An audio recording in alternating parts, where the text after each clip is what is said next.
So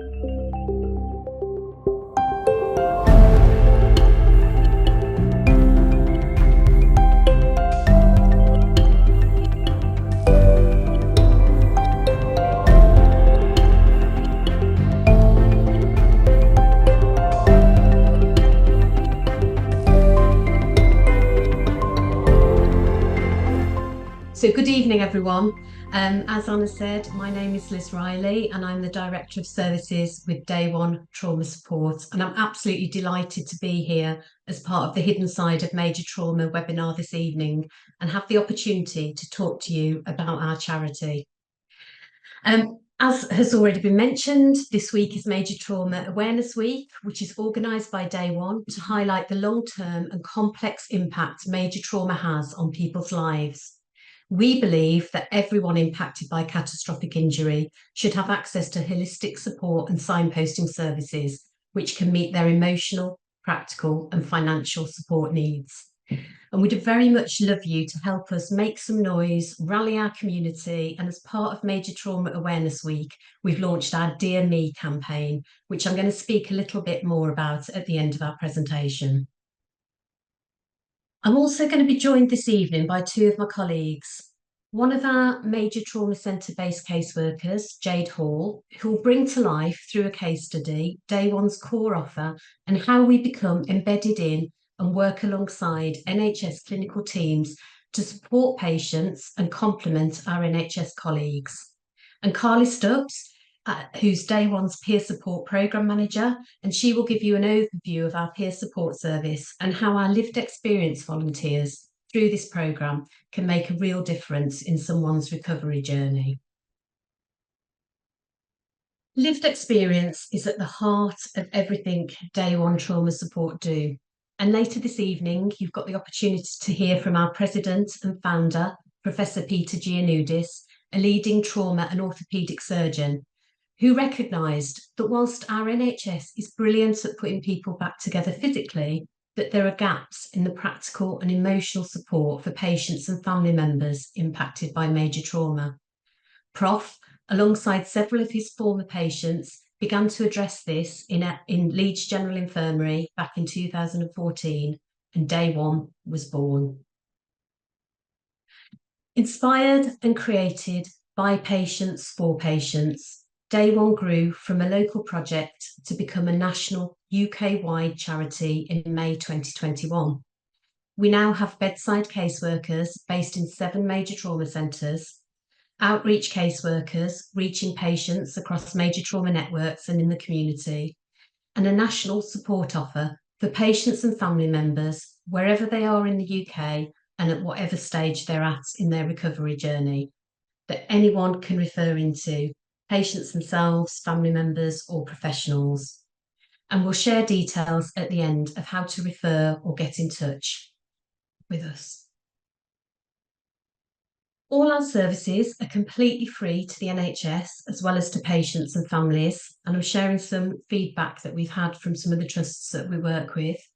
We add value to NHS trauma services and clinical teams by channeling our revenue back into patient-facing services, adding capacity to ward teams, supporting discharge facilitations, and helping create a web of support beyond statutory services. Last year, we spent over 8,000 hours delivering practical, emotional and financial support to over 1,500 patients and family members impacted by major trauma. We facilitated 457 peer support conversations through our telephone and bedside peer support programme, and we awarded over £82,000 in grant funding for emergency support in the immediate aftermath of major trauma and ongoing recovery. During that year, we more than doubled the number of Day One experts by experience, our lived experience volunteers, and we saw an 83% growth in our telephone support service delivery. We held listening events and involved our volunteers in our services development activities, in events as Day One ambassadors, and in research opportunities such as the James Lind Alliance Priority Setting Partnership, as well as doctoral and clinical psychology research. You can see on this slide what our patients and family members told us. Last year, as a result of the support they received from day one, 94% felt an increased sense of hope, 94% felt more in control of their recovery journey, and 100% of people felt more supported, listened to, and less isolated. I'm going to hand over now to one of our bedside caseworkers, Jade, to share an example of how Day One work alongside the NHS to support those impacted by life-changing injuries. Hello, I'm Jade. I'm the caseworker over at Aintree in the Walton Centre. Before I started this job, I was a nurse on the major trauma ward and in A&E. I was aware of the impact that Day One was making, but I truly didn't understand how impactful the bedside offer was until I actually started. I'm going to be using a case study to show the difference the service makes. I received a referral from the physio team for Kayla, who was a young girl who had unfortunately been attacked and sustained a spinal injury. She had just started living on her own in a new flat and was feeling like she'd got a life together with not much support from family or friends. She was only going to be receiving statutory sick pay, so that meant that that wasn't even going to cover her rent, and that was a huge stress for her. So when I met her, we sat down and we worked through any problems or anything that we could fix financially. So we made a little to-do list and went through jobs as and when she felt well enough to do that. Starting with benefits applications to get the ball rolling so that she would get the financial support that she needed while she was going to be off. And then we looked at local services that could help her with funding and things like that. And then I would ring round bills to see whether we could freeze them and explain a situation to take off that financial burden while she was trying to recover in hospital. Then we worked on legal signposting. She went forward with the legal signpost and was able to get some legal advice, which she went through, but she had to explain the situation, which was really traumatic for her to go back through what had happened. So I actually supported her with that and sat at her bedside and was there for her after it and to talk through what she'd had to go through. And then after that, I was lucky enough to use our grant funding to go and get her some treats and buy her pajamas just to make her feel a little bit better after doing that, because that was really hard for her. The legal team were able to give her some specialist benefits and financial support and actually claim back her loss of earnings that she didn't get while she was in hospital injured and also recovering at home. After being discharged, Kayla needed to go to the job centre to get her documents and ID checked, and she wasn't feeling comfortable to do that on her own. So I met her and supported her through that experience to make sure she felt empowered to do that. While I was with her, I noticed that she wasn't herself, quite quiet and anxious. So we discussed support that we could offer and put in a counselling referral with our assist offer, which helped her learn some coping mechanisms and have a talk and therapy service. I'm still in contact with her and she's actually back at work doing amazing. And I'll be catching up with her next week to discuss peer support with her. I'll pass you on to Carly to talk about this service next. Thanks, Jade. Hi, good evening, everyone. My name's Carley Stubbs. I'm the Peer Support Programme Manager at Day One. So I'm here to tell you a bit about our peer support service. So I'm going to aim to give you an overview of our model, its benefits, and outline how peer support can make a real difference in major trauma recovery. So as Liz said earlier on at the start of the presentation, peer support is woven into the very fabric of Day One trauma support. Our organisation began in a simple but very powerful way, growing from real patients supporting each other in the hospital bed, offering each other much needed emotional support and peer-to-peer connections. These organic interactions illuminated the gaps for community connection and authentic shared experiences. This turned into a local project, and from there it's grown into a national project, supporting patients and families affected by major trauma up and down the country. So peer support at its core is about people with shared experiences coming together to give and receive support. So for us at Day One, this means matching our service users to a volunteer who has a similar lived experience of major trauma. someone who can use these experiences to offer guidance and hope for recovery. At day one, being a peer might mean that you share a similar mechanism of injury, a similar injury type, or a similar recovery experience, such as going to physio or using a specific piece of equipment in your recovery. But we also recognize that what truly builds connections between people isn't always directly related to their experience of injury. That's why we also consider wider factors like hobbies, professions, role in the family, even something as simple as their favorite football team in our matching process. This allows us to make matches that are meaningful and as person-centered as possible. All of our volunteers have lived through major trauma injury and recovery themselves.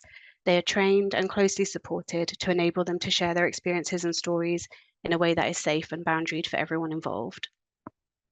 So at day one, we currently deliver our peer support via two different models. So firstly, I'll talk about our telephone support model. So in this approach, we match our service users with trained and trusted volunteer for up to 6 telephone conversations. So these calls are kind of led by the beneficiary, focusing on what matters most to them.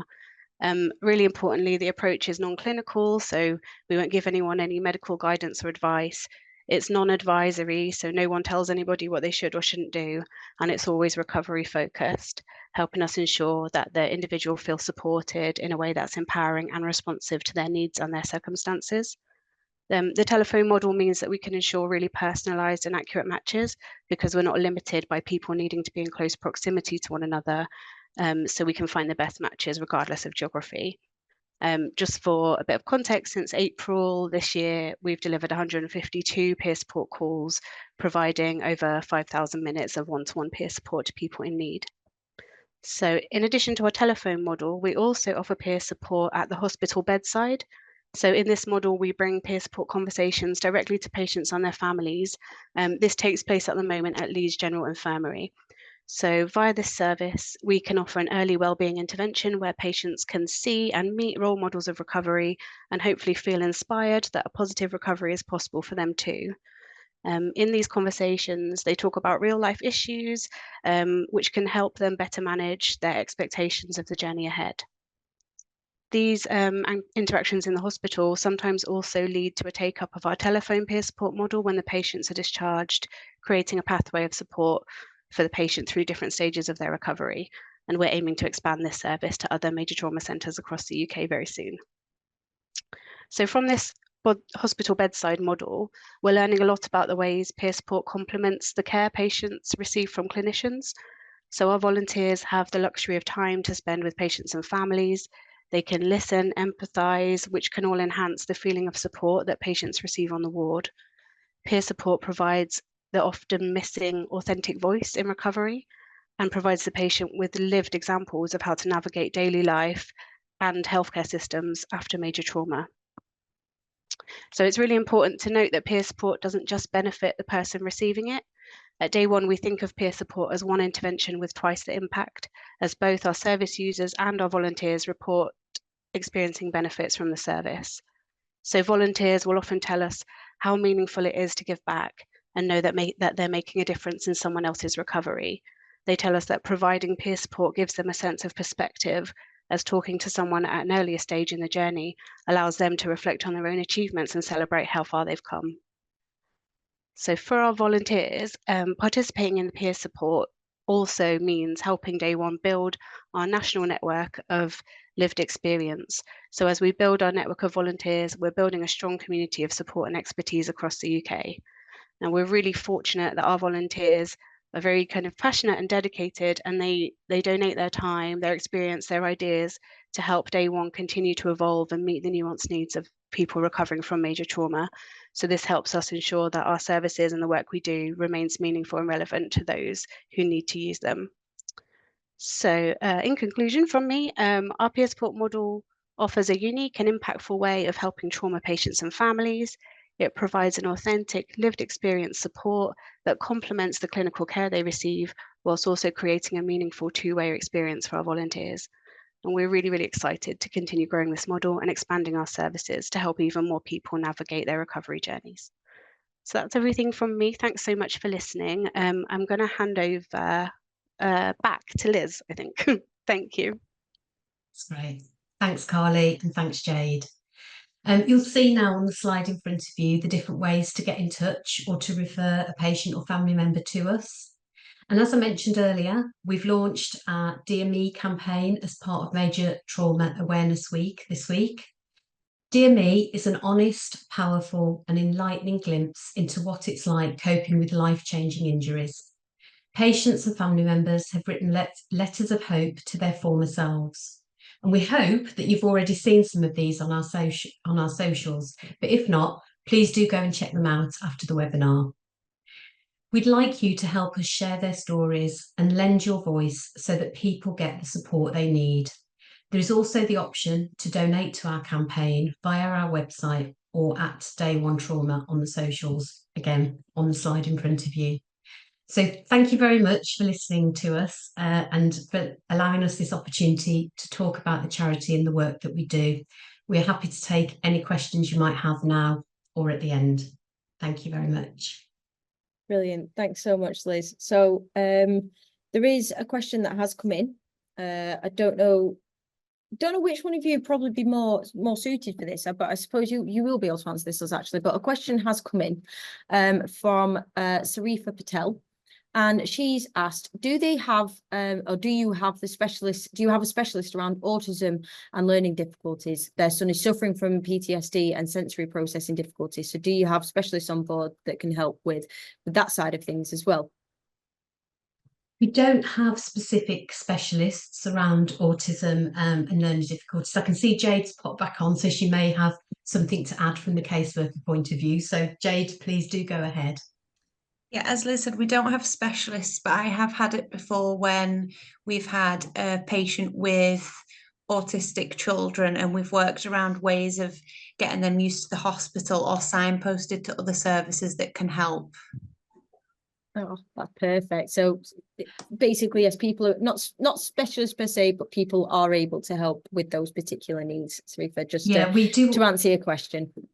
We do also link in with other charities, voluntary organisations, statutory organisations, to make sure that we do upskill our casework team. And when we come across particular examples, we will reach out to other partner organisations to be able to meet people's needs as well. Amazing. Thank you so much. Well, hopefully some more questions will come in as this goes on. And we always find it's the case. People are very shy at the beginning, and then towards the end, suddenly they start getting a bit more bold and more questions come in.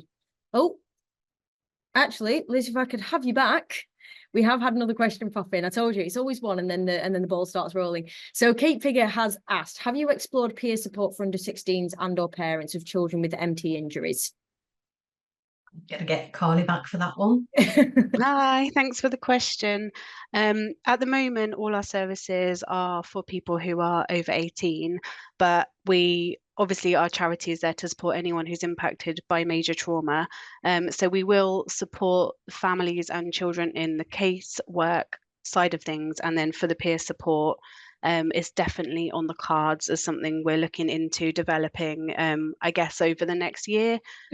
I think that's kind of like the rough timeline, isn't it, for looking into children's and young people's services. But unfortunately, we don't have a children's service at the moment, but we're very aware of the gap and very interested in developing it. So amazing. If anyone's got any ideas.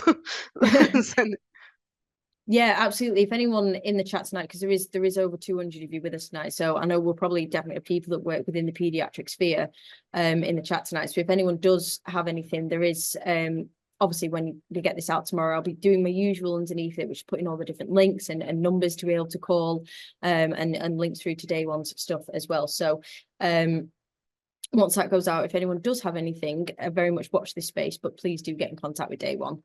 And Sabrina, see, it always happens. You open the floodgates and more questions start coming in. Sabrina's asked, do you accept volunteers who haven't had major trauma but operated on by the professor himself? Oh, it's tricky. Well, I think most of our criteria for volunteering is that you've got a lived experience of major trauma that fits within our eligibility guidelines, like for using the service. So I would say probably not at the moment, but it might be a case-by-case basis conversation, I guess. Perfect. Is that right, Liz? Would you happy with that? Yeah, exactly that.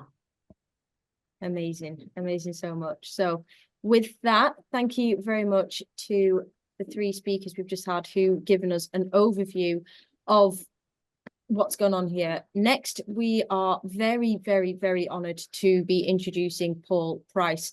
Paul, I don't want to say too much, but he is about to tell us his story. It's not going to be a presentation, it's just going to be Paul speaking to you.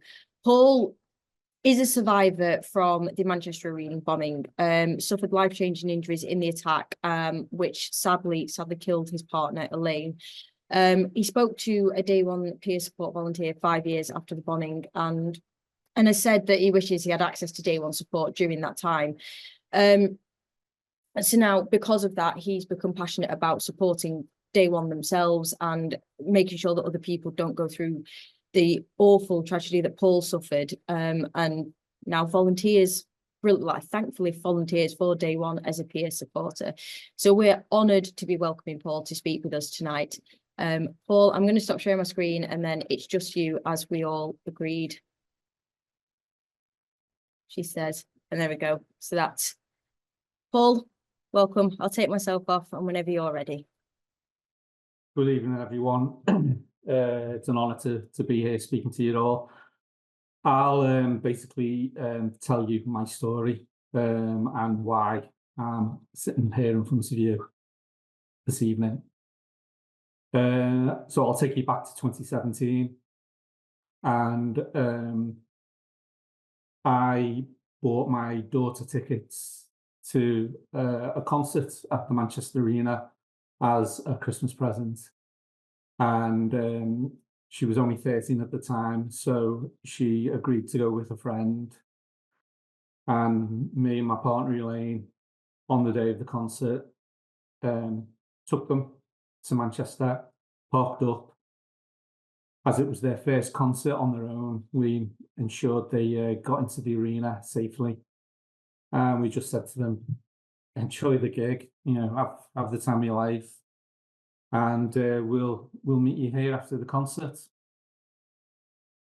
Me and Elaine then went into Manchester city centre. It was quite a nice night. It was a May evening, quite warm. We strolled around for a bit. At that time in our life, we were in the process of buying a new home that was going to be our forever home. So the conversation was very much around our new house together. I remember we stopped off at a pub. As I say, it was a nice evening. We sat outside, had a drink, and then we went for a meal. Again, the conversation was all about our new house together. We then made our way eventually back to the arena, and we were waiting in the foyer for the concert to end. I remember the sounds from inside the arena as the concert drew to an end, and some people started to come out early, and then you could tell the concert had finished and the throng of people came out. My memory then is very fragmented. I can't really put it in a time frame. I've only got probably moments of memory from after the explosion.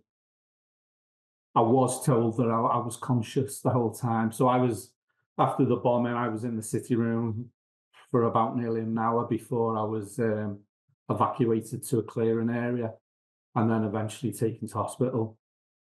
And I was told I was conscious all that time, but I have no memory of that. I've been told since that my body was basically fighting to stay alive and I was not making any memories, which I suppose is a blessing. I was taken into Manchester Royal Infirmary, into the A&E department. Again, I was told I arrested when we arrived there, and I was placed into a coma which I was in for just over 2 weeks. During that time, I had many, many procedures. I had about 22 procedures while I was still in a coma. My injuries were obviously devastating,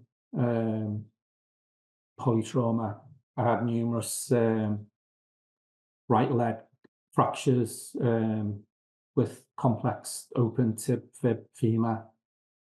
I lost about 5 centimeters of bone in my right leg. I had blunt force fractures on my left hand. All my knuckles were completely shattered. I had on my right hand degloving of my ring finger. Extensive scarring throughout my body, from shrapnel wounds, burns to my head, my face. I had burns down my throat. Lost the hearing in my right ear. I had detached retinas. As I say, my injuries were catastrophic. I was brought out of a coma, as I say, about 2 weeks after, still on a lot of drugs, trying to make sense of where I was. Being in intensive care, it's a scary environment, and not really knowing what had happened. It was a nightmare scenario for me. I was told that Elaine had been killed, but I don't remember being told because of the amount of medication I was on. I've struggled with the loss of Elaine since it happened. I've struggled with the way I learned of her death, the delayed grieving I've suffered. Everyone, family, my friends, my family had lived with the passing of Elaine for nearly a month before I was sort of, coming to terms with that. And coming to terms with, these life-changing injuries I'd suffered. I was in intensive care for about a month, and then I was moved to a high dependency ward. Wasn't there for very long, and then moved on to a trauma rehab ward. I remember being in bed. I was bedbound and looking at other patients, walking and thinking, that'll be me one day. And I remember vividly the time when the physio said, we're going to get you out of bed. And I thought, great, this will be the start of my journey, back to not to normal life, not to the life I had before, but the start of my recovery journey. So I was really excited about that first physio experience. It took, again, I remember it vividly, it took 8 physios to sit me up in bed, swing my legs over to the side of the bed, stand up and sit down. And at that point, the severity of my injuries really hit me. And I thought I'd never walk again. I was told I would never walk unaided again. I had a Lazarus frame on my right leg from my ankle to my groin. I had K-wires in my hand. I was in a really bad way. And just feeling so low and lost. My world had ended overnight. And just trying to come to terms with not just the loss of Elaine, but my injuries was overwhelming. In all, I spent 9 months in hospital. Eventually, I was moved from Manchester Royal Infirmary to Wiston Hospital, and then to a specialist rehabilitation unit in St Helens Hospital. And as I say, I spent 9 months there. During that time, I could talk all night about what that was like, but I slowly learned to walk again. I learned to dress myself. I had to learn to feed myself again. I had to learn to talk again because of the scarring around my mouth and the burns down my throat. Basically, I had to learn everything again. And that was a journey. And all through that journey, you know, I was dealing with the bereavements, the loss of the love of my life. Eventually, it came time that I was sort of well enough to leave hospital, and I use that phrase, you know, lightly. I still had a frame on my leg. I wasn't well enough to live alone, so I had to move back in with my elderly parents who weren't in a position to look after me. I remember all the time being in hospital, being told that you know, the survivors of Manchester Arena were going to be looked after. I wasn't aware of it because I was in this little bubble, but apparently lots of politicians, Prime Minister, MPs, everyone was saying, you know, we're all going to look after you. And I was constantly told by family and friends, you know, you don't have to worry about anything. You'll be sorted when you come out of hospital. Being in hospital for such a long time, I was institutionalized and I was really nervous about coming out of hospital, but I was always being reassured of the help I'd receive once I left. So it went from being in a hospital, you know, a specialist trauma hospital that had a bespoke gym. I had nurses, physios, doctors, surgeons on hand 24/7. I came out of that to move back in with my elderly parents, with district nurses coming in twice a day to see to my dressings, and a physio coming once a week for 40 minutes, trying to make use of things in the house to carry on my physio. I felt the last 9 months, all the progress I'd made was for nothing, because I'd come out and I just felt I'd been forgotten. There was no one knocking on my door to help me. There was all this talk of all the support I was going to get. There was nothing. And coming out of hospital for me was a second trauma. And again, I thought all the hard work, the pain, everything I've done to learn to try and live again in hospital is all for nothing, because I've come out from living with my elderly parents that weren't in a position to look after me. And I thought, my life's over. I've been in hospital too long. I've been forgotten about. And really, you know, the next couple of years was a real struggle for me. I wasn't in a position to return to work. I basically went from, you know, being at home, and then I'd have more surgery, so I'd then return to hospital. So the 2 years was basically hospital, surgery, rehab, further surgery, more rehab. And that was my life for 2 years. And again, it was no life. As far as I was concerned, my life was over. The mental side of it, the depression, the PTSD, all just caved in on me. And it was a real dark time for me. I remember one of the follow-up appointments to the trauma ward. I used to go every 6 months for a follow-up appointment. And my doctor at that time, I opened up to her and said, you know, I'm really struggling. I'm lost. I don't know what I'm meant to do anymore. My life is over. I feel like, you know, I'm just observing the world outside my window. Again, the loss of Elaine, you know, if she would have been here, she would have been looking after me, but I didn't have anyone. And I opened up to my my doctor and said, you know, how low I was.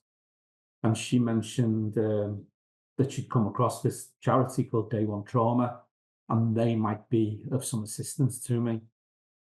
So I went away and looked online at their website, and honestly couldn't believe what I saw and read. It was everything that I needed, everything that I'd not had.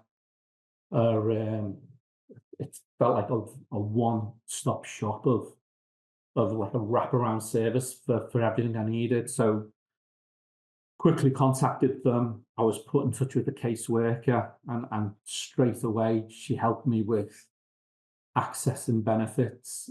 For someone who's worked all their life, entering the world of benefits is a nightmare. Having to explain to people what's happened to you, what you've suffered, just to access benefits was, for me, dehumanizing, and I just couldn't handle it. It was too traumatic for me. So they helped me with accessing benefits. They helped me learn to get back behind the wheel, drive a car again. All them things that I just couldn't access at the time because I was just dealing with so much. And it felt like, I finally had someone who, had their arm around my shoulder and were going to help me, because I'd received so much help. The NHS had put me back together, and the help and the treatment I got from there was second to none. But then leaving hospital, again, I just felt like it fell off a cliff. So finding Day One was a lifesaver for me. I was then put on to their program of peer support, which again, talking to someone who had suffered life-changing injuries, obviously not in the same circumstances and not the same injuries exactly, but just being able to talk to someone who, sort of got it, meant the world to me. Since then, I've gone on to try and, find a new life to live, a new person. The old me, the life I was making with Elaine, all our hopes, our dreams, that is gone. But I needed to find a reason to live again.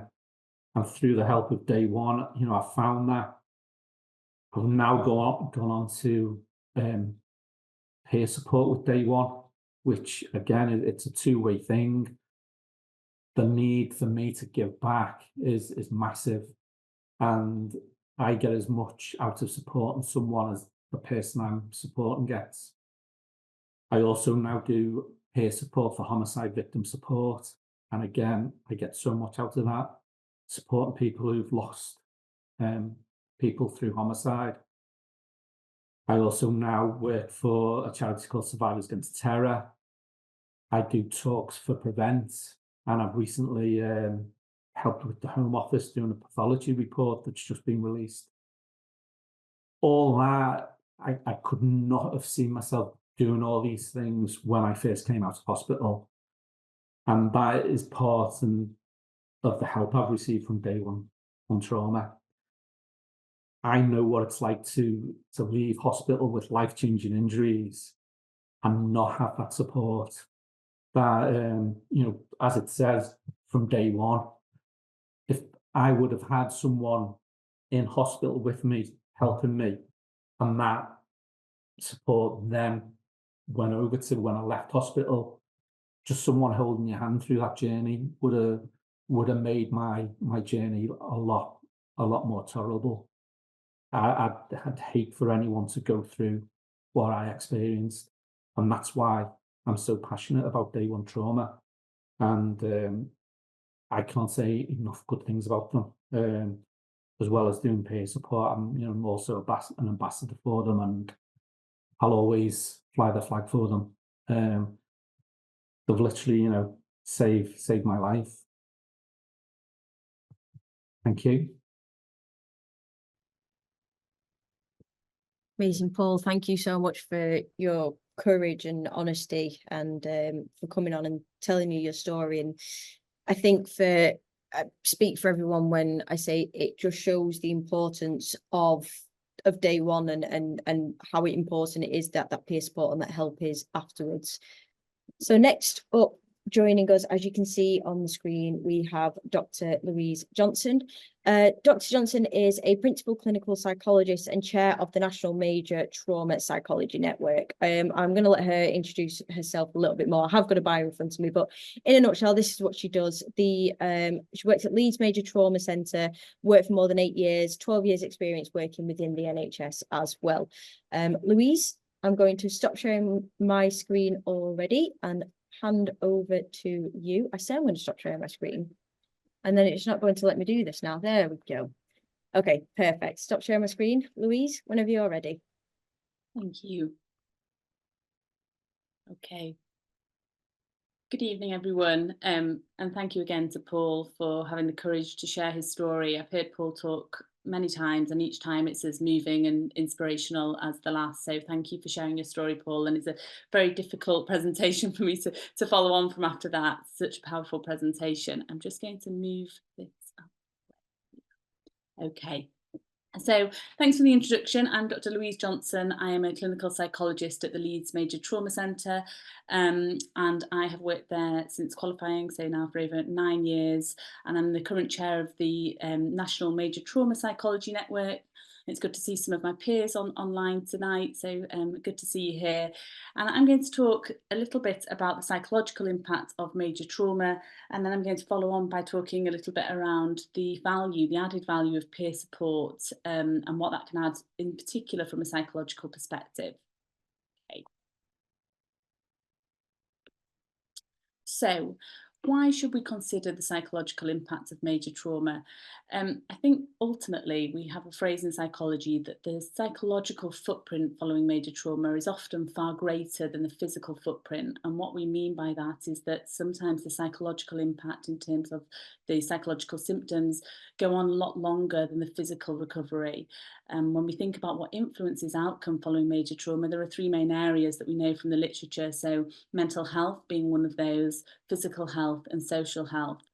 And all of these aspects are as equally important when we think about how somebody may recover and how long that journey can be. And Paul's story illustrates that the journey of recovery is often quite long, and the psychological aspect falls into that and plays a big role. So what is the psychological impact of major trauma? Lots of different possible symptoms that can come up after major trauma. This is not an exhaustive list, but it's just the main things that we often see in our clinical work. So within the early phases following a trauma, we have the acute stress response, or the acute stress reaction. And that's in the first few weeks. So people may experience things like flashbacks, nightmares, intrusive thoughts back to what happened, anxiety, low mood. They're all very normal and very valid and common emotional reactions, and there's something that we monitor quite closely when people are admitted to inpatient major trauma centres, to just ensure that they have the support that's needed at that time, but also to monitor that in case it goes on and develops something what we call post-traumatic stress reactions, which we sort of diagnose after about 6 weeks following a major trauma if somebody is still experiencing symptoms of flashbacks, nightmares, intrusive thoughts, what we call psychological trauma symptoms, so PTSD, which is probably the most commonly known symptom following major trauma, and it affects around 1/3 of people. There are lots of different psychological symptoms though, including anxiety, depression or low mood, adjustment, so adjusting to people's physical situation, adjusting to any loss or grief, lots of different reactions that can happen, anger, guilt, body image issues, in particular if somebody's had life-changing injuries that may be resulting in amputation. Sometimes there can be difficulties with adjustment and adapting to the way that the body looks following that.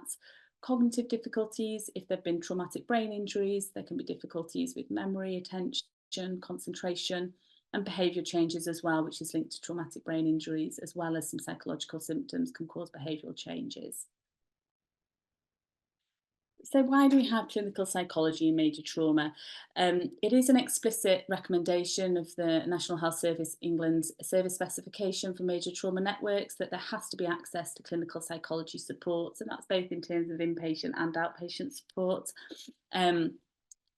Sort of more in recent years, we've developed as a network some standards for psychological rehabilitation following major trauma, and the Association of Clinical Psychology UK, ACP UK, have endorsed those standards, and they're published and freely available for people to have a look at. But it talks really about what is the best practice and good standards for providing psychological rehabilitation following major trauma.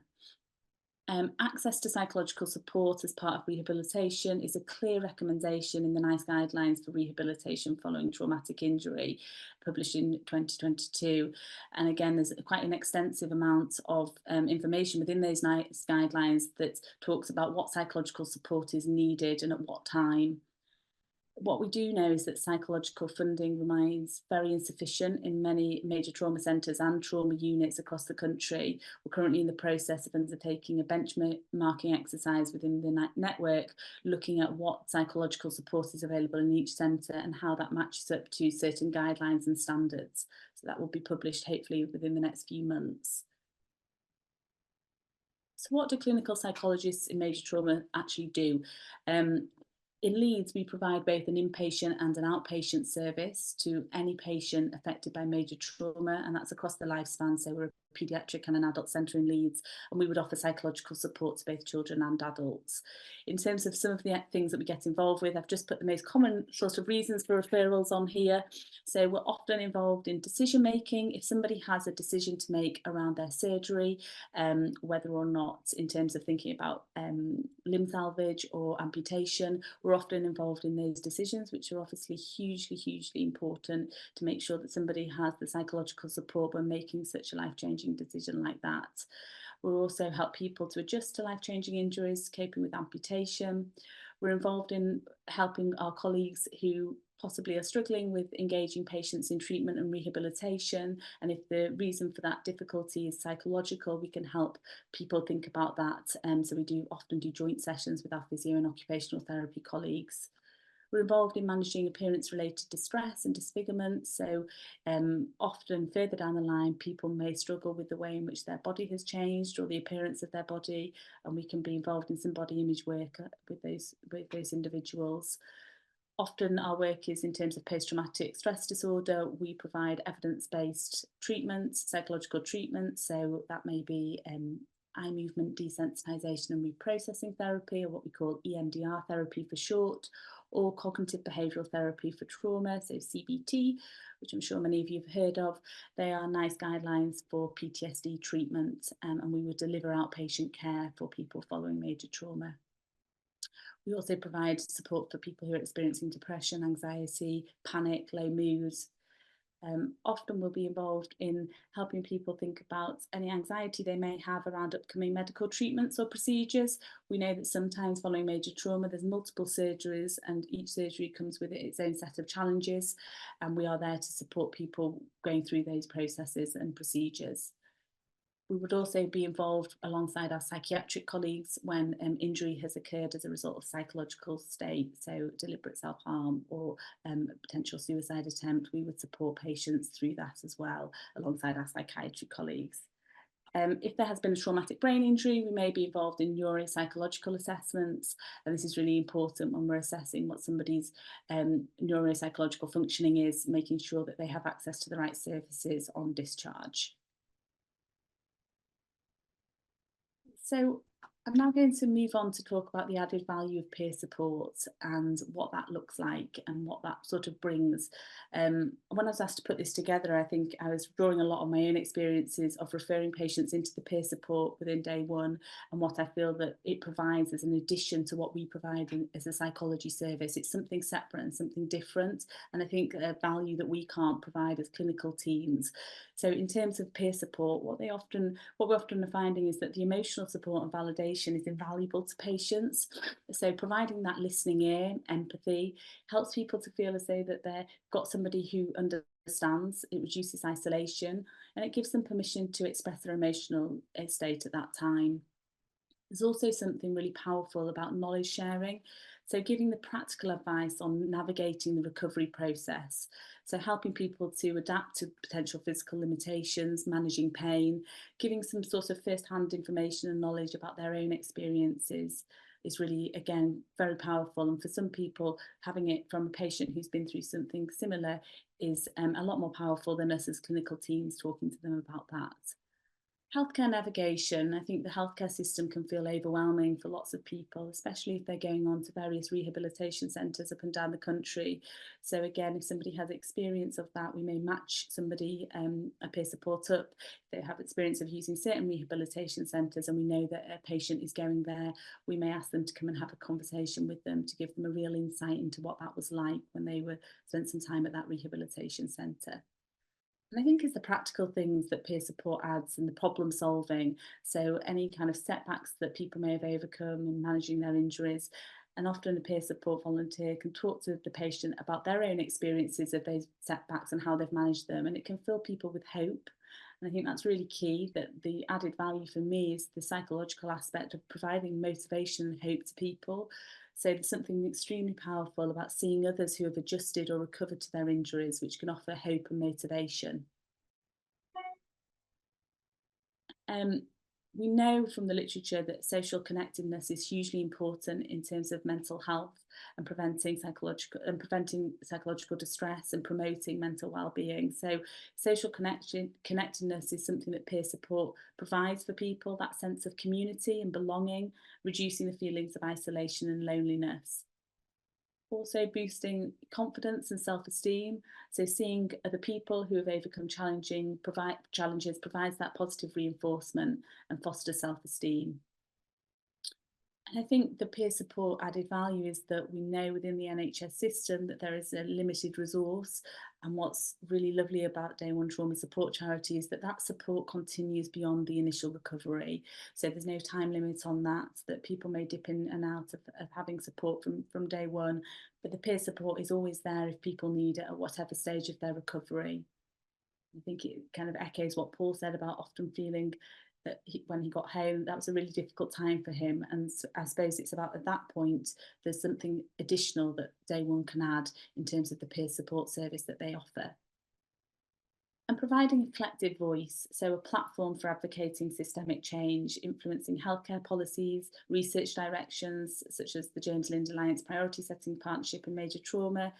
There were people with lived experience took part in that James Lind Alliance Priority Setting Partnership and influenced that. And in fact, peer support was identified as one of the top 10 research priorities in major trauma, which just shows the power, I think, of having that collective voice and that platform for influencing systems and policies. And connects the community with lived experience. The peer support service doesn't just support individual patients who have been affected by major trauma, it also supports their families. And I think that that is hugely valuable because that's not something that we're able to provide within our NHS service, but having that support outside of it, within the charity, outside of the NHS, is really important to make sure that families are also supported in a way that feels that they've got that additional support that perhaps they're not able to get from elsewhere.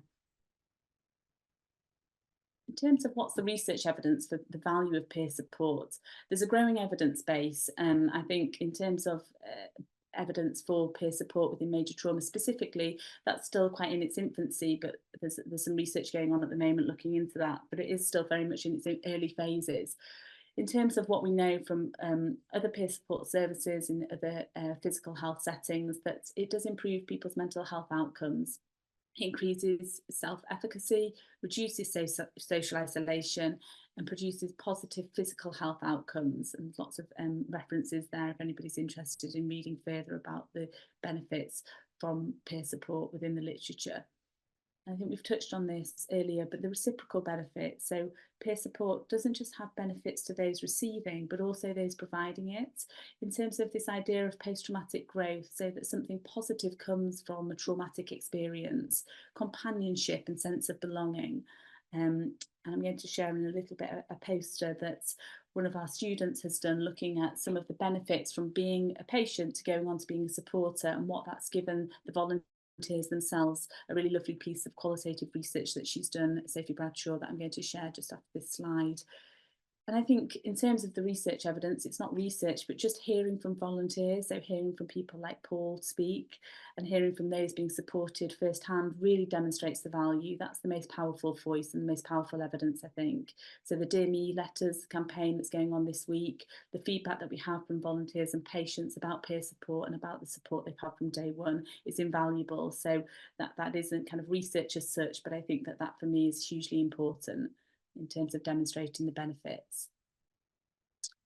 A little bit difficult to see this poster on the screen, but this is a poster that will be shared later on in the week around what, this is Sophie Bradshaw who did this piece of research, and she interviewed volunteers who had provided peer support to see what the benefits were from their perspective using photographs. It's a really interesting and useful piece of research that she's hoping to publish, but for now we have this poster, so that will be shared later on in the week, I think Thursday most probably, so keep an eye out for that poster. And that's all from me. Thank you for listening. I'm happy to take any questions. Brilliant. Thanks so much, Louise. Thank you for giving the insights and the stats and the figures and the reason why we all do what we do as well, and how, again, just reiterating the importance of it all. I was about to say there's no questions that come in, but it's an absolute lie, because questions have been coming in and I was on the wrong screen. So, Louise, a question from anonymous attendee.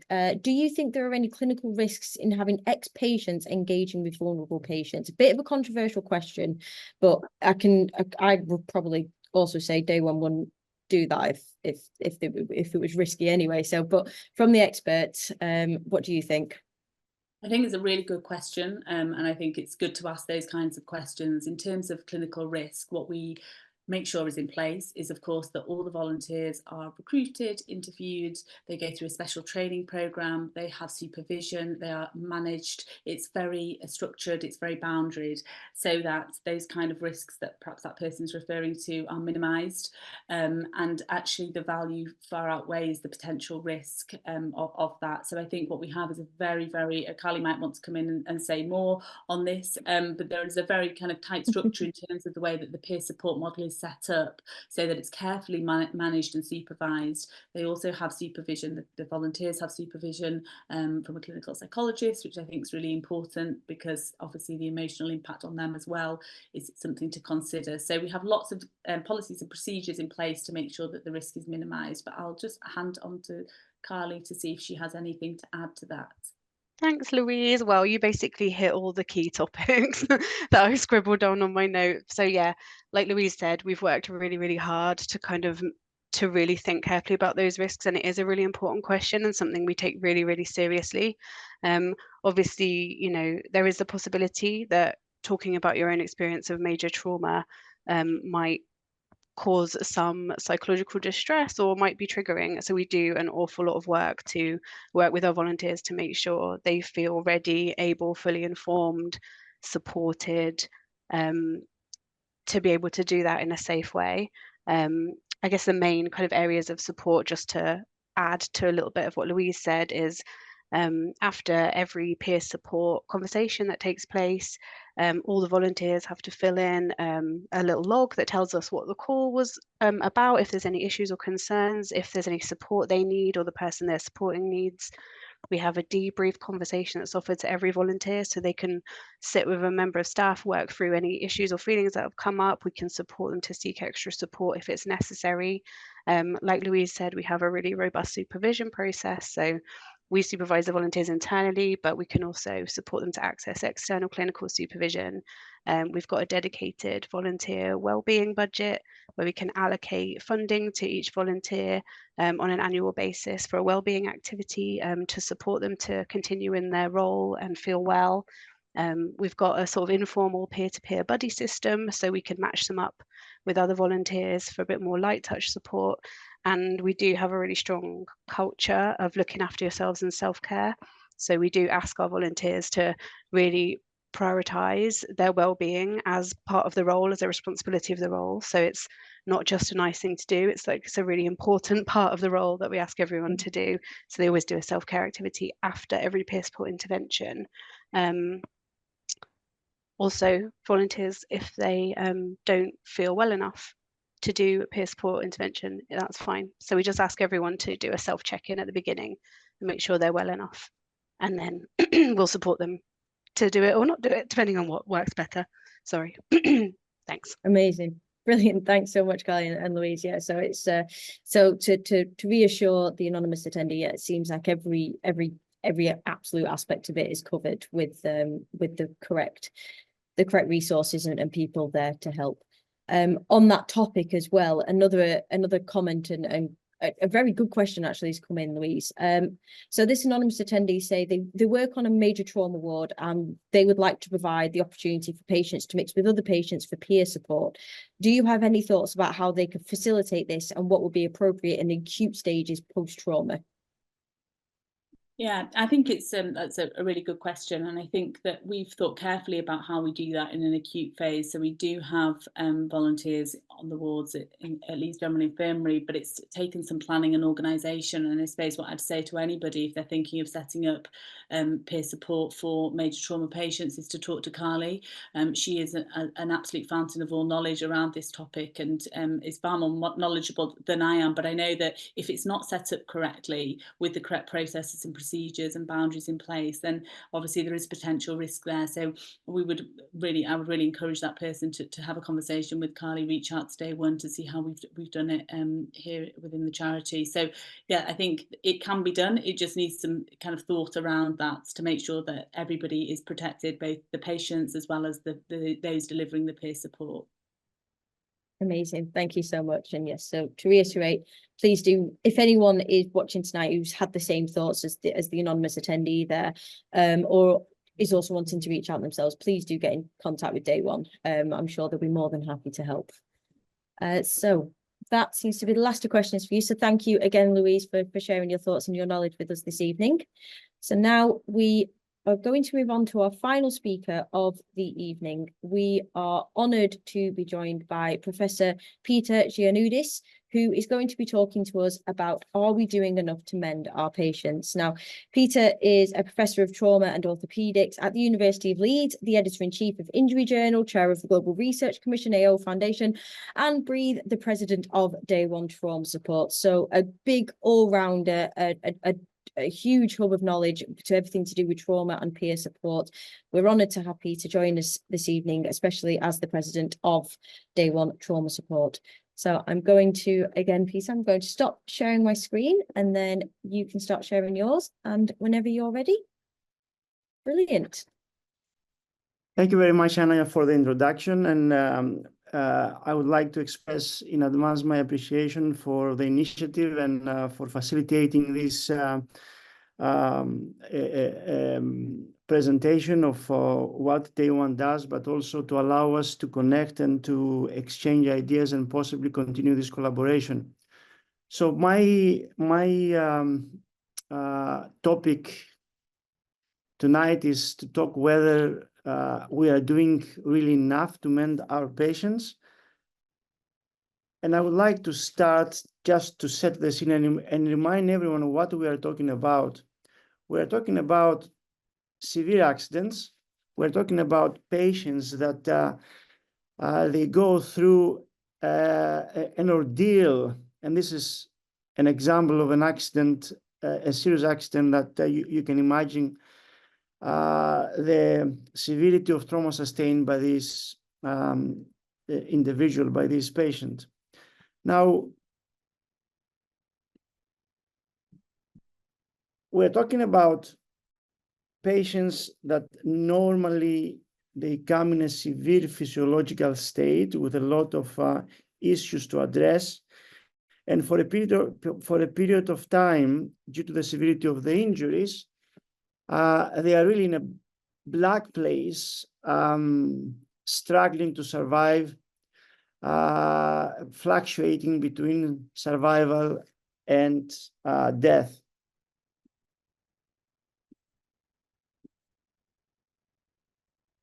The numbers that I'm sharing with you, they've been more or less on average, at least in the UK, we're talking about close to 900,000 fractures per year, out of which about 22,000 patients sustain multiple injuries. I assess more than 15 for those that are familiar with this scoring system. But if you look also into patients that they've got severe monotrauma, these also can be included to some extent in this patient cohort. And if we do so, then obviously the number we are talking about is much higher than 22,000. But if we look into the statistics, it's about 8 people dying per day, 59 left seriously hurt, and about 505 escaping with less severe injuries. Let me take you a bit back into the history of how we used to manage trauma for this unique patient group in the past. So it wasn't really good. There were a lot of concerns that the care is not good. And between 1961 and 2007, there were 17 reports published from the professional bodies and also from my professional body, the British Orthopaedic Association and the Royal College of Surgeons of England, that the care of managing these patients, it was not the ideal one. It was not good one. And it was until November 2007 when the NCPOT trauma who cares report came out, and that clearly demonstrated that 60% of these sort of patients receive a standard of care less than good practice. This one was the 21st report published by the NCPOT organization. And of course, if you have not seen this leaflet and this publication, what they stated, it was that it could not have been achieved without the support of a wide range of individuals and organizations.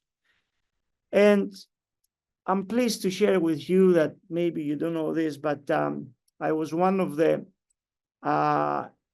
expert group advisors to NCPOT. And in fact, when the call came out about a new proposal, I wrote to them and I suggested that a study has to be done about this special group of patients. And as such, because of this initiative, amongst other clinicians, I ended up being, as the trauma surgeon, on the committee advising about what to do and how to analyze the data.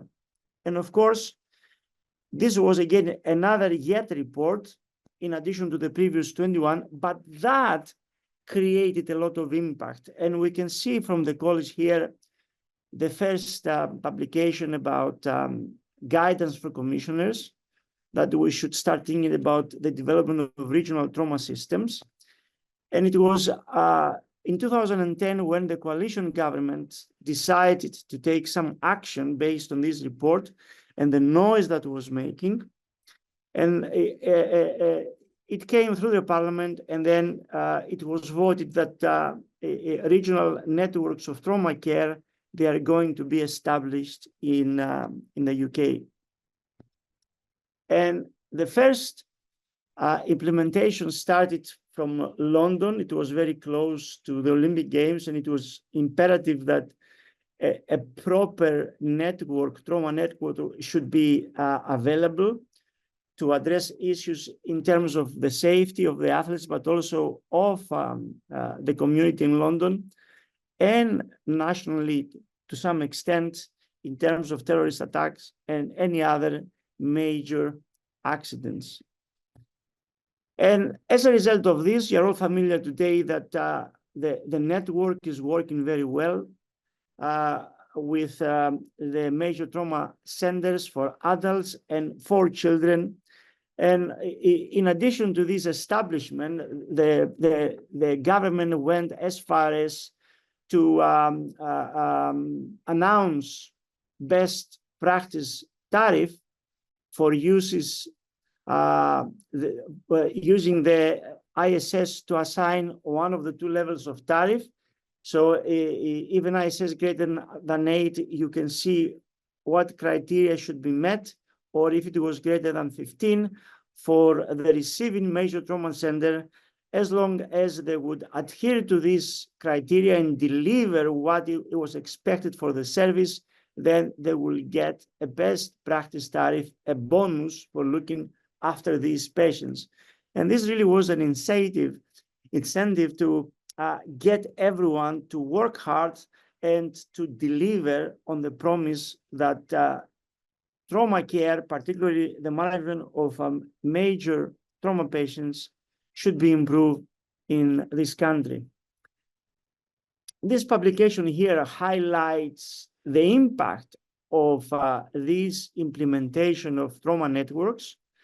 And if you take a few seconds to read what was the outcome out of this publication, changing the system 2008-2017, a change in the organization of care of patients with severe injuries, including the development of major trauma networks that cover the entire national population, was associated with a significant 19% increase in the odds of survival for trauma victims who reach the hospital alive. And this publication basically highlights the impact that this organization and how we manage major trauma now in the UK has had in terms of patient survival and improvement of outcomes. And if we look through this process, we learn that the journey of a patient having sustained major trauma is long, unpredictable, emotional, and painful. And there are different pit stops that these patients have to go from the scene of the accident, transport to the nearest MTC facility, trauma room, operating room, intensive care unit, ward care, nursing, rehabilitation, and hopefully a return to community in a very good health state in terms of reintegration and becoming again a useful member of the local and the national community. However, if we look into the issues and challenges for the patient, on average, most of the patients spend 2 weeks in the hospital. It's a painful experience. The treatment usually lasts at least 2 years because of all the complications and addressing all the issues after hospital discharge. Physical disability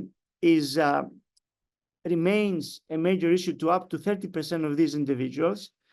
50% need to change occupation, 25% do not return to work again, and there is an ongoing psychological disturbance. But in addition to the patient itself, there are some issues and challenges for the family as well. Fear of the unknown of their beloved one, unpredictable outcome, they do not know what to expect. They have to commute to the hospital with their family member that has been affected, days, months, years in and out of hospital, and this is still a painful experience. High incidence of divorce, psychological distress, loss of income, and overall, we can say that it's a life-changing experience for them as well. And the question is, we have been so good in the NHS and with implementing all these changes, we did make an impact in terms of saving lives and improving outcomes. But the question is for us, the clinicians, because we don't see these patients after they have been discharged to the community, is this the end of the journey? Is this as good as we can anticipate? And to answer this question, I would like to go back to when the major trauma networks were being developed.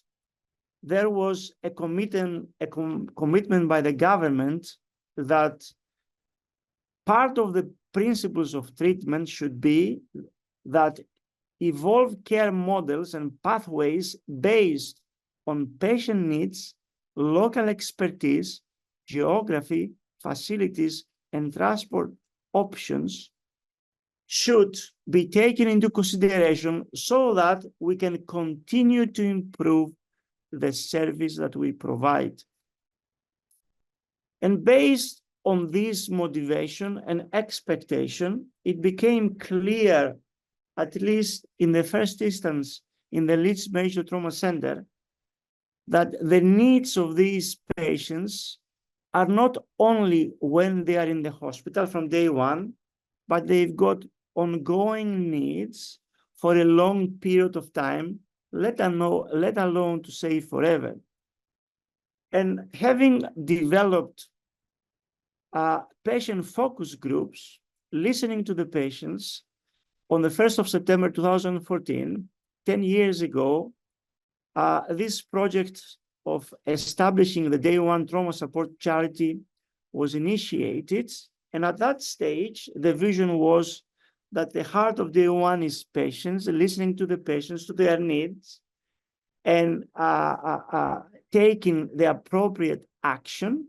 But also, the major mission of the charity was patients caring for patients.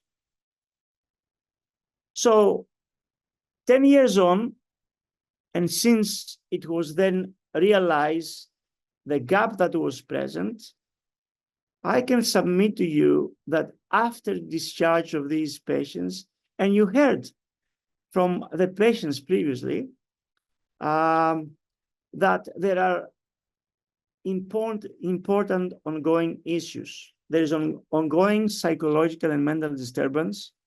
There is cognitive impairment, ongoing pain, loss of self-esteem, very, very important, isolation, loss of function, financial worries, and difficulties in maintaining relationships with friends and with family members.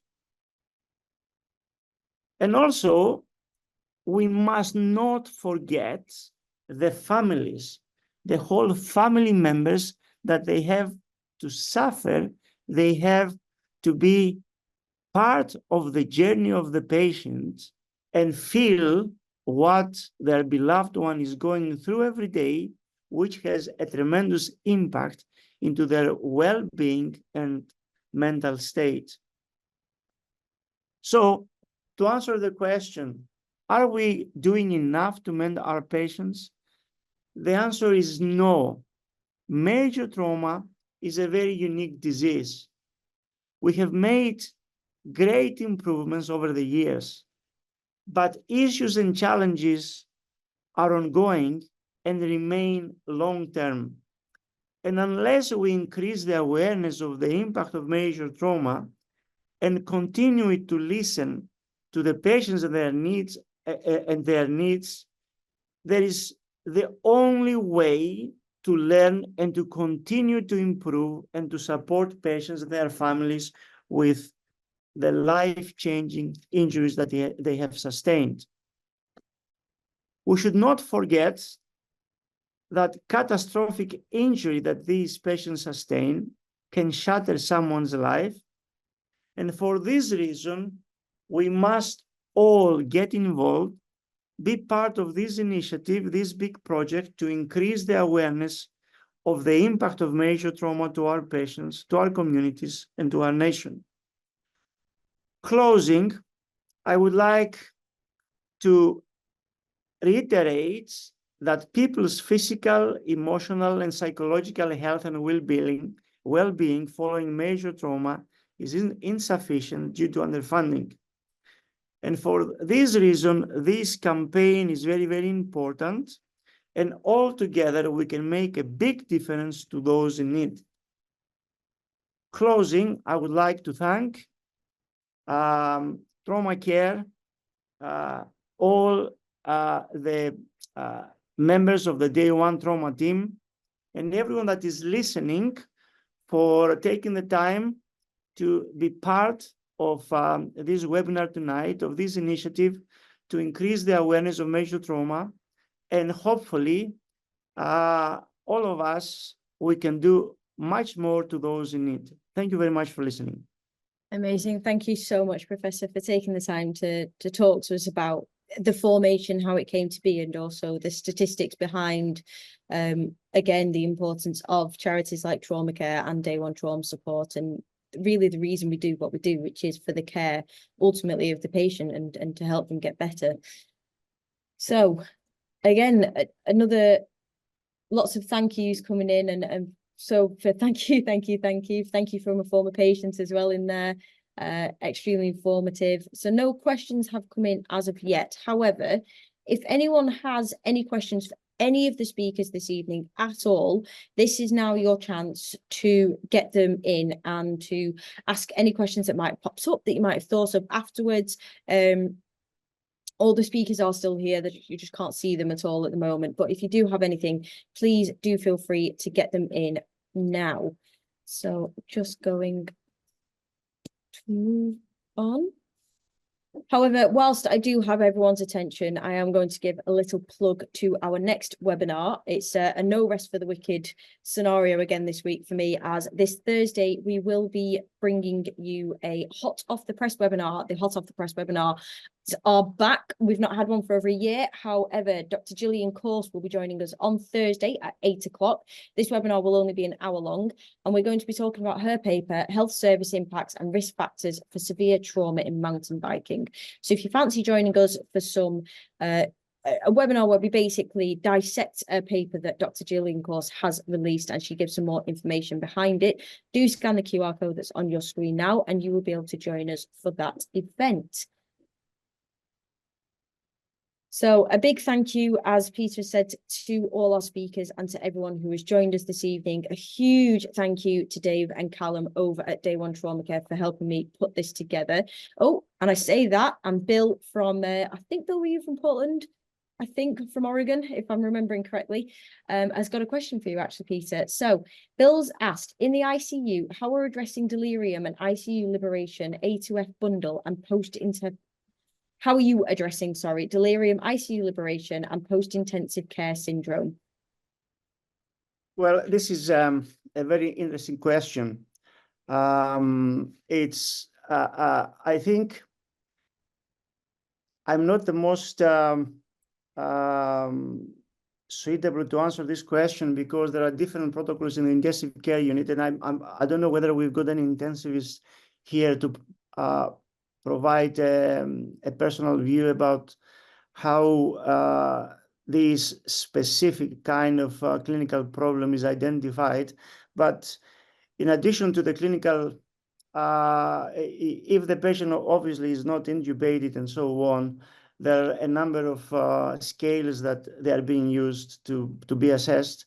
And then you need to look as well into the past medical history of the patient, whether there are any there is any history of drug abuse, any alcoholism, and so on. So this is as much as I can say at this moment of time, unless someone else would like to come in and say his personal experience. Yes, I was going to say, if any of the speakers would like to, well, all of you, if you'd like to come back on video, and Mike as well, and then if any of these questions happen to be in your remit, you can just jump in and answer it. As we know, I'm not going to be able to answer any of these questions. So another question has come in from Mohammed, who has asked, is there any process they can apply for the major trauma victims to follow up with their social and mental health and also their well-being after the accident? So all the patients are being assessed is part of the process before discharge to evaluate obviously their physical state, whether they are ready for discharge, but also if they have shown signs of depression or support that they need. And also the family members may step in and give some advice about their beloved ones, that is not the same, there is an issue, and so on. And as such, if there is a need, then there is always a follow-up appointment in the clinics or a telephone call to see how they do. And then the system is activated so that they will get the appropriate referral or treatment that is necessary. Just to add to that, the other thing in terms of clinical psychology follow-up, we do offer all patients who we've seen and assessed on the ward the option of opting in for outpatient psychological treatment or assessment, and then treatment if needed. So that's something that we do offer. And if patients aren't seen on the ward but would like to be followed up, we also offer an assessment process to do that. So there is that option as well. So Stephen Braden has asked, if the NHS lacks resources for the physical care, how can we find resources for the psychological and emotional support of major trauma patients? There is some support from the NHS, even for the psychological needs of the patients. But unfortunately, like anything else, there is a saturation level beyond which, when the support is needed, it's very important for the patients to get it in a timely fashion when is needed and to get into the system quickly. So indeed, there is an issue, and this is why the charity is there to step in and address this gap. There will be the caseworker who will identify the problem, and if needed, paid sessions will be provided to the patient to get the necessary support that is required. And maybe Louise would like to step in as well and say a few things. Yeah, I think we recognise that nationally there is a lack of funding for psychological services within major trauma centres. And that's something that we are very aware of, and the reason for doing the benchmarking exercise across England and Wales is to try and publicise some of that lack of funding and lack of resource that we have, and I suppose the implications of having that. So in terms of how we address that, it's around influencing policies, NHS England service specification for major trauma, which is going to be rewritten and republished shortly. So it's about, I suppose, influencing the system around that. We know that there is insufficient funding, and it's also about how we organise our services within the NHS to make sure that we have a bit of a stepped care approach for psychological support. So people who perhaps have not clinically significant levels of psychological distress may benefit from some counselling support, and that's the sort of the level that Day One are able to provide some support to, the counselling support for family and for patients, and then if anything else is needed, then that is signposted to primary care, so GPs and things like that. So it's about, I suppose, being able to provide something. It may not be, I can just see something's popped up about EMDR therapy there. It may not be EMDR therapy that the charity is able to provide, but just to provide some counselling for patients sometimes then allows them to go and access some further support via their GP or back within the NHS system. So we're trying to work in collaboration with charities like Day One around the lack of psychological provision. Brilliant. Thank you so much. And this is a question that I think any one of our lovely esteemed guests with us tonight would be able to answer. So Kenneth has asked, how valuable are after action reviews in assessing the safety and quality of any trauma treatment given? It's always part of the process to analyze your decision making, the execution of the plan, and the outcome. And a lot of the audits we do in a hospital, they address this matter, and this is the only way to continue to improve. Amazing. Thank you so much, Peter. And again, this probably is one for you again, Peter. Suzanne Thomas has asked, hi Suzanne, how can major trauma practitioners support major trauma patients to reduce the impact of transitional stress during transfer and step down moves from ICU to ward to rehab units, which can include transfer between hospitals?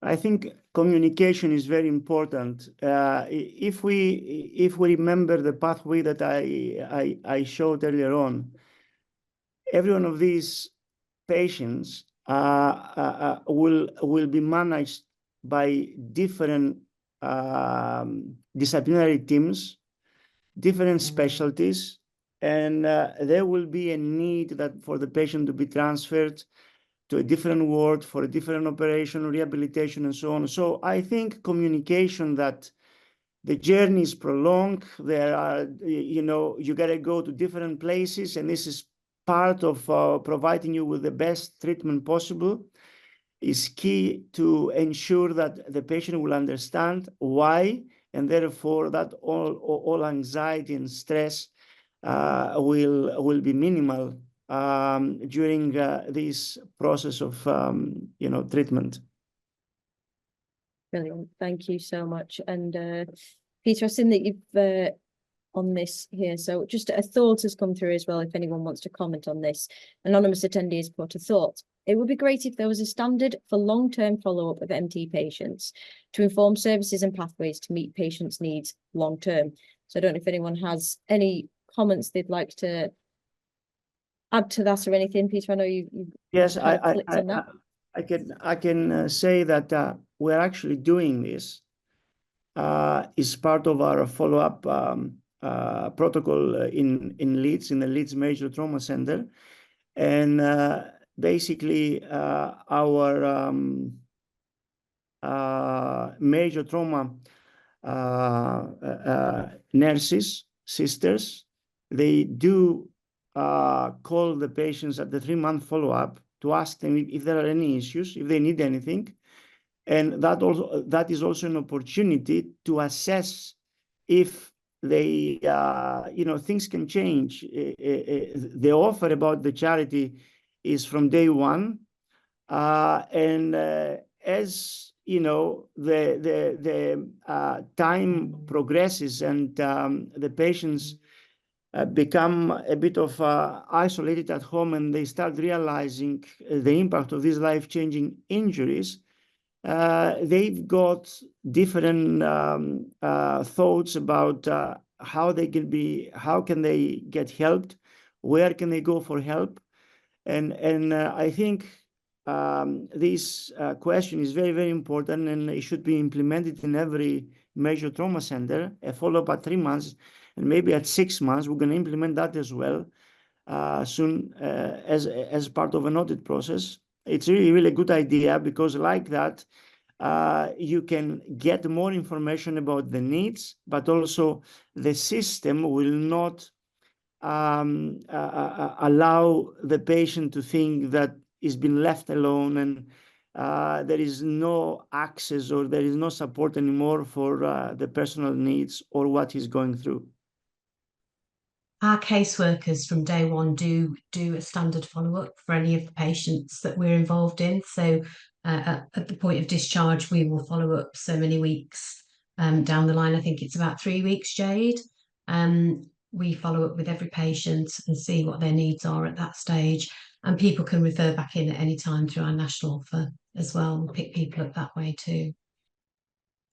Yeah, and often you'll find that there's another need 3 weeks later. So you may have supported emotionally, and then 3 weeks later from discharge, they'll notice that they're feeling lonely, isolated, or the financial worries have come up that they didn't know they have. And then we carry on with that support after discharge as well. Amazing. Thank you so much, everyone. So that is all the time we have for tonight, for this evening. Just before everyone leaves, I'm just going to pop this link into the chat. Now, this is because I don't know if this was actually plugged by a single member of Day One tonight, which is their donation page. So like I spoke about earlier on, which is for us, trauma care is made up of members, and that's how we sort of keep our lights on. For Day One, a lot of theirs is, I believe, but correct me if I'm wrong here, I'm just trying to give a plug for you, is through donations as well on their donation page. And as well as that, through sponsorship and whatnot as well, which is also where our money comes in as well, and how we keep going. And our sponsors, of course, are the wonderful Paul Safe and the lovely Galen. However, if anyone is feeling inspired after tonight and want to give, please do so by following the link that I've just popped into the chat, and you can do so over on their page. You have the option to give a one-time donation or monthly donations to Day One at Trauma. And I'm sure we can all agree that after this evening's webinar, we can all agree that is absolutely a worthwhile cause, and there is a reason that they do what they do and why Peter set it up, and how important it is that they keep on doing what they have the ability to do. So to everyone that has joined us tonight, I'm unsure if Dave's still here, if he's hiding behind his camera, he is. But to everyone that has joined us this evening in terms of from around the world. I mean, we've had people from Australia joining us, the United States. We've had lovely, lovely friends over from Ireland. It's good to see you guys again. Belgium, Kenya, and of course, more locally, London, Manchester, and Scotland too. So it was wonderful to see people joining us from around the world for such an important and poignant webinar, where we covered many important subjects and also highlighted the work that maybe a lot of people don't realise sort of what charities do in the background for major trauma victims too. So especially thank you to our speakers, Peter, Liz, Carly, Paul, Jade, and Louise. Thank you so much for joining us. Dave, thank you for being my techie in the background as well. It's been much appreciated. And of course, I'll send a special thanks on to Callum tomorrow too. So from everyone here at Trauma Care and from Day One Trauma, thank you all. You're all coming in again, so I'm going to say goodnight just so everyone who's on the chat is aware, because I forgot to say, as soon as I click end webinar, it ends it for everybody who's on here tonight. So I'm going to give you all a chance to shout goodbye and good night now, and then we can close this evening out. Good night, everyone. Thank you. Thanks, everybody. Thank you, everyone. Good night. Brilliant. Thank you very much, everyone. Wherever you are in the world, keep yourself safe, look after yourselves and your loved one. Enjoy the rest of your evening or day. Good night, all.